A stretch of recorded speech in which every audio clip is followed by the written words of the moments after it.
Friends.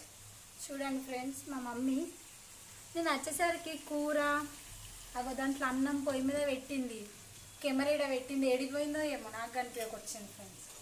వచ్చి mummy mummy అని పిలిస్తే ఏడా కనిపిస్తలేదు. మరి ఎవరింట్లో పోయి ముచ్చట్లు పెట్టిందో నాకు అర్థం కాదు. ఆమెకు ముచ్చట్లు పెట్టేటోళ్ళు ఉండాలి ఫ్రెండ్స్. తినకపోయినా బతుకుతుంది ఆమె, కానీ ముచ్చట్లు లేకపోతే బతుకదు. అది వచ్చినట్టుంది. ఏడిపోయినావు మమ్మీ? మానసక్కోళ్ళ ఇంటికి పోయినా. ఎందుకు? పూర్తిగా ధాన్యాల పొడి అడకద్దామని పోయినా. ధాన్యాల పొడి అడకద్దామని పోయినావు, ముచ్చట్లు పెట్టాను. ధాన్యాల పొడి అడకద్దామని పోయినా. ఇక్కడ అన్నం పంపుతా ఎప్పుడు వచ్చి. ధాన్యాల పొడి సాకు ఫ్రెండ్స్ ఆమెకు ముచ్చట్లు పెట్టడానికి. ఫ్రెండ్స్ ఇగో ధాన్యాల పొడి కోసం పోయినా. మా బాబు చికెన్ తెచ్చుకుని చికెన్ చూపెట్టి ఇంకా మన ఫ్రెండ్స్ కు చికెన్ చూపించినలే కానీ ధనియాల పొడి, చక్కెర, చాయ్ పత్తా అవన్నీ సాకులు. ముచ్చట్లు పెట్టాలి కదా పొయ్యాడ. ఇక్కడ కూర పువ్వు ఏమన్నా కానీ అవి అన్నం మెత్తగా అయింది ఫ్రెండ్స్. చికెన్లకు మంచిగా ఉంటుంది.